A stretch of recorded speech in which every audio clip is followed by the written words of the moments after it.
जब बेटा दुनिया में रुसवा होकर घर की तरफ आएगा तो माँ रब की बारगाह में दुआ करेगी, मेरे बेटे को कामयाबी से मोड़ना, मेरे बेटे को वो कामयाबी दे जो मेरा बेटा चाहता हो।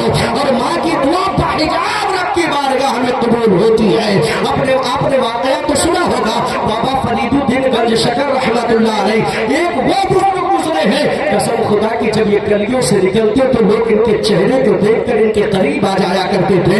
इनकी बातें सुनकर, इनकी तबलीग सुनकर लोग इस्लाम को कबूल कर लिया करते थे। ये घर आते हैं, अम्मी जान जमाने का आलम रीति रिवाज हो गया है कि मैं जब भी जाता हूँ लोगों के दरमियान दीन की बातें करता हूँ, दीन की दावत देता हूँ, लोग फौरन दीन इस्लाम को कबूल कर लेते हैं, इस्लाम की तरफ आ जाते हैं, दुनिया की बुराइयों को ठोकर मार देते हैं। माँ फरमाती है, बेटा इसमें तेरा कोई कमाल नहीं है, बेटा इसमें तेरा कोई कमाल नहीं है। बाबा फरीद परेशान हो जाते हैं, अम्मी जान से कमाल किसका है? माँ फरमाती है, बेटा मेरा कमाल है। बाबा फरीद फरमाते हैं कि अम्मी जान कैसे आपका कमाल है? आप तो घर में रहती है, अल्लाह अल्लाह की सदाएं बुलंद करती है, आप तो कभी घर से बाहर नहीं जाती है, दुनिया की तमाम तकलीफें मैं झेलता हूँ, जरूरत पड़ती है तो तरह तरह लोगों से बातें भी करनी पड़ती है। फिर माँ फरमाती हो लाल, आज भी जब जमाना सो जाता है, अरे लाल आज भी जब तू सो जाता है तो तेरी माँ मुसल्ला बिछाकर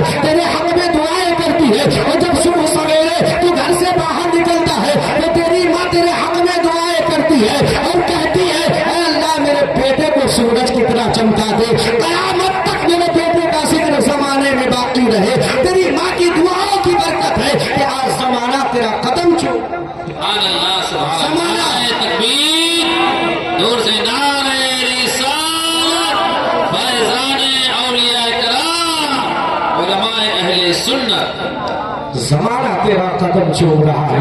लेकिन आलम यह है कि अगर बेटा काम कर रहा है, बेटा कोई कारोबार के लिए गया है तो माए हमारी अपने आप मुसल्ला बिछा के नहीं नमाज पढ़नी, पता लग जाए कौन बाबा कहा। आप हजरात जबलाइएगा, जाइएगा, मैं मुफ्ती साहब किबला की तकरीर सुनना है, मैं बहुत जल्दी खत्म करने वाला हूँ हुजूर वाला, आप और करते चलिए। आलम यही है ना कि अगर पता लग जाए कि बाबा कहाँ है कोई, बाबा पर औरतन के भीड़, औरतन के भीड़, जबकि औरतों को पर्दे में रहने के लिए पैदा किया गया है। आप गौर करते चलो मुसलमानों, जिनकी दुआओं का आलम ये हो कि दुआ करे औलादों की मुकद्दर संवर जाए, वो अगर बाबाओं के यहाँ भीड़ लगाएंगे तो बेटा कैसे कामयाब, बेटा कैसे तरक्की करेगा, बेटा कैसे दुनिया में अपने नाम को रोशन करेगा। और मेरी माँ बहनों, तुम अपनी अज़मतों वक़ार को पहचानो, अल्लाह रब्बुल इज़्ज़त ने तुम्हें जन्नत में पैदा फरमाया है। हज़रत हव्वा को अल्लाह तबारक व तआला ने हज़रत आदम की बाई पिछली से जन्नत में पैदा फरमाया है। गोया बता दिया है औरतों, तुम्हें पर्दे में रहने के लिए पैदा किया गया है, तुम बपर्दा होकर जमाने में ना घूमा करो। अल्लाह अल्लाह। लेकिन तमाम उलमा के बयानात को देखने करने बताने के बाद भी, तमाम दिन की तरफ इनको दावत देने के बाद भी वही मसला होता है कि बस हाय दुनिया, हाय दुनिया, हाय दुनिया। वो लोगों तो एक वक्त का खाना कम खाओ, लेकिन अपनी औलादों को ऐसा शिक्षा दो, ऐसी दौलत इल्म की दो कि दुनिया के किसी भी मैदान में जाए किसी का मुहताज ना हो।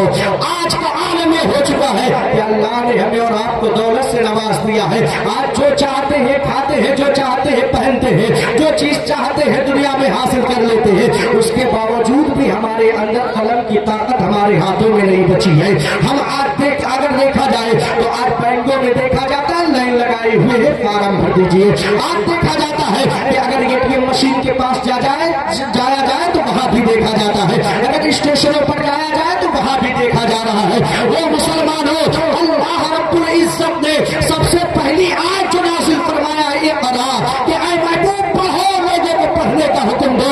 जो इस्लाम लोगों को पढ़ने का दर्स देता हो, अगर उसी आम के लोग अनपढ़ और गंवार होंगे तो जमाना उन्हें मिटाने की कोशिश करेगी, जमाना उन्हें ज़लीलो ख़ार करने की कोशिश करेगी ही।